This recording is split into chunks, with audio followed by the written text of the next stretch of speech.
आपराधिक मामलों में एक प्रैक्टिकल समस्या देखने को मिलती है प्रैक्टिस के दौरान कि अगर किसी अभियुक्त की सेशन से बेल मंजूर हुई है या हाईकोर्ट से बेल मंजूर हुई है तो पहली बात तो बेल की धनराशि अगर ज्यादा है तो उसको सियोरिटी नहीं मिल पाती। अगर कोई नॉर्मल घर का आदमी है या आर्थिक रूप से कमजोर परिवार का व्यक्ति है तो जमानत लेने वाले बहुत मुश्किल से मिलते हैं। और दूसरी बात, अगर जमानत लेने वाले मिल भी गए तो जमानतगीरों का सत्यापन होता है।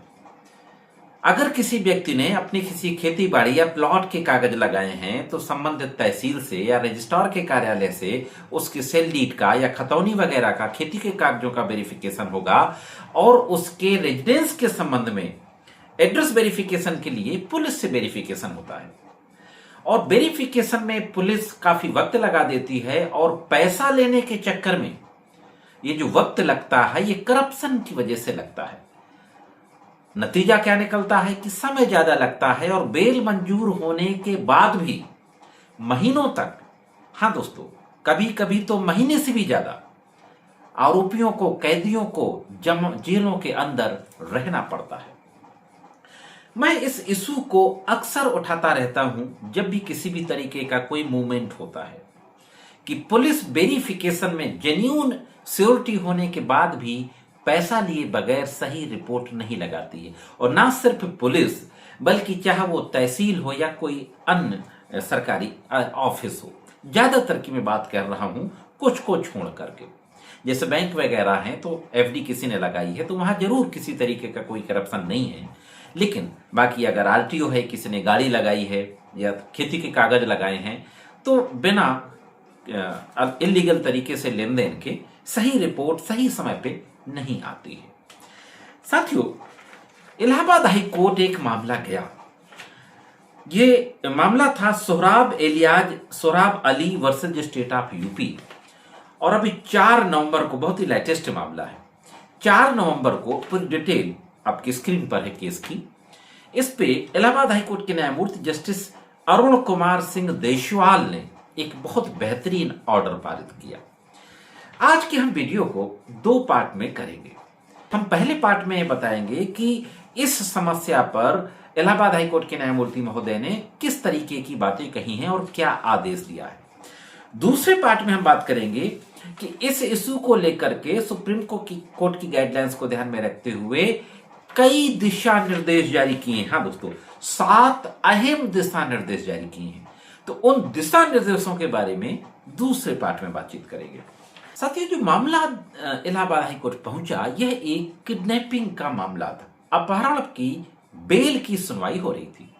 जस्टिस अरुण कुमार सिंह देशवाल इस मामले की सुनवाई कर रहे थे। सुनवाई करते हुए इन्होंने कहा, आरोपी को जमानत दे दी।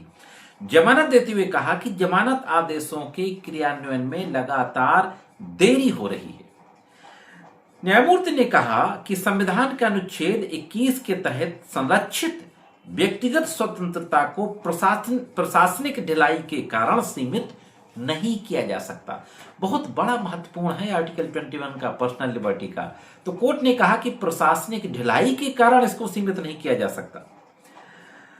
7 पेज का आदेश दिया न्यायमूर्ति महोदय ने और ये कहा कि सुप्रीम कोर्ट ने 2024 में महत्वपूर्ण फैसला किया था इस संबंध में। इस फैसले के बावजूद जमानत आदेश अक्सर जेल अधिकारियों तक तुरंत नहीं पहुंचते। रजिस्ट्रार ने बताया कि जमानत आवेदनों में जेल का विवरण न होने के कारण जमानत आदेशों की प्रतियां सीधे जेल अधीक्षक को भेजना मुश्किल हो जाता है। ये एक प्रैक्टिकल इशू है। हालांकि मैं समझता हूं कि ऐसा बहुत कम होता है कि किस जेल में मुलजिम बंद है ये लोग ना लिखते हों। तो रजिस्ट्रार महोदय ने हाईकोर्ट को बताया कि चूंकि लोग बेल एप्लीकेशन में अपनी जेल की डिटेल नहीं देते हैं, इस वजह से आदेश वहां तक नहीं पहुंचते हैं। अरे भाई, पूरी डिटेल होती है। खैर, फिर भी अधिकारी हैं। इन्होंने कहा, इसके परिणाम स्वरूप पीठ को अवगत कराया गया कि आदेश महानिरीक्षक कारागार और मुख्य न्यायिक मजिस्ट्रेटों के माध्यम से भेजे जाते हैं, जिससे जमानत आदेशों के संप्रेरण में देरी आती है। एक सिस्टम डेवलप किया गया था, सीधे ऑनलाइन जेल भेजा जाता था। सुप्रीम कोर्ट ने ऑर्डर भी किया था, लेकिन पता नहीं ऐसा क्यों कह रहे हैं। इस प्रथा पर ध्यान देते हुए जस्टिस देशवाल ने जोर देकर कहा कि जमानत मिलने के बाद विचाराधीन दोषी व्यक्ति को तुरंत सूचित किया जाना चाहिए, यह उसका अधिकार है।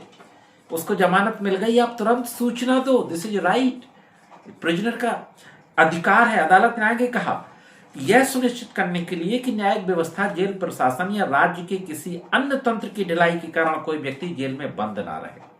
हाँ दोस्तों, कोई भी व्यक्ति बेल होने के बाद जेल में बंद ना रहे। अदालत ने, जैसा कि मैंने अभी कहा कि करप्शन वेरिफिकेशन में बहुत होता है, इस बात पे अदालत ने योगी सरकार को तमाचा मारा है, उत्तर प्रदेश सरकार को। कोर्ट ने कहा कि उनके सामने ऐसे कई मामले आए हैं जिनमें राजस्व विभाग और पुलिस विभाग के अधिकारी जमानतदारों के सत्यापन के नाम पर भ्रष्ट आचरण में लिप्त हैं, जो न्याय प्रशासन के लिए खतरा है। एक बड़ी बात कही उन्होंने। अदालत ने कहा ऐसे कई मामले आए हैं जहां जमानतगिरों के सत्यापन के अभाव में संबंधित अदालत जब से जमानत मिलने के बाद भी, सत्यापन के अभाव में अदालत से जमानत मिलने के बाद भी कोई अभियुक्त विचाराधीन कैदी नहीं छूटता, जेल में बंद रहता है। कोर्ट ने कहा ऐसा नहीं होना चाहिए।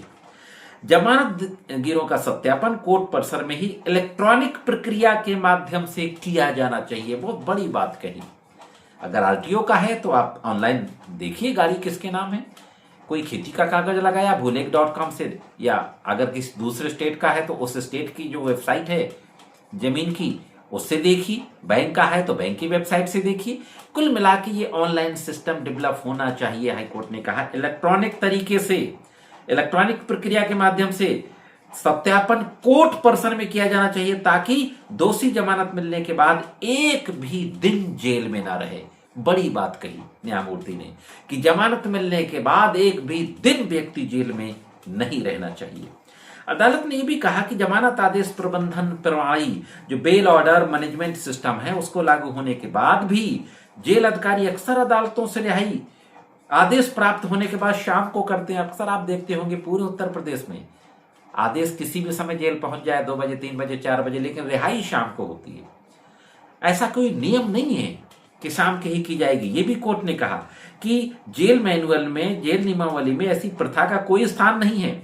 उन्होंने यह भी याद दिलाया कि उत्तर प्रदेश जेल नियमावली 2002 की नियमित 91 के अनुसार रिहाई आदेशों का तुरंत पालन किया जाना चाहिए और कैदियों को सामान्यतः उसी दिन रिहा किया जाना चाहिए। तो यह एक महत्वपूर्ण बात कही इस संबंध में इलाहाबाद हाईकोर्ट के न्यायमूर्ति महोदय ने। और फिर आगे उन्होंने दिशा निर्देश जारी किए सुप्रीम कोर्ट के द्वारा, जो गाइडलाइंस हैं उनकी रोशनी में। ये दिशा निर्देश क्या है दोस्तों, उसके लिए आपको इस वीडियो के सेकेंड पार्ट को देखना होगा। कैसी लगी जानकारी कमेंट्स करके जरूर बताएं। इंतजार करिए दूसरे पार्ट का। आज की वीडियो में सिर्फ इतना ही। मिलते हैं इसी इशू के दूसरे पार्ट में। तब तक के लिए शब खैर।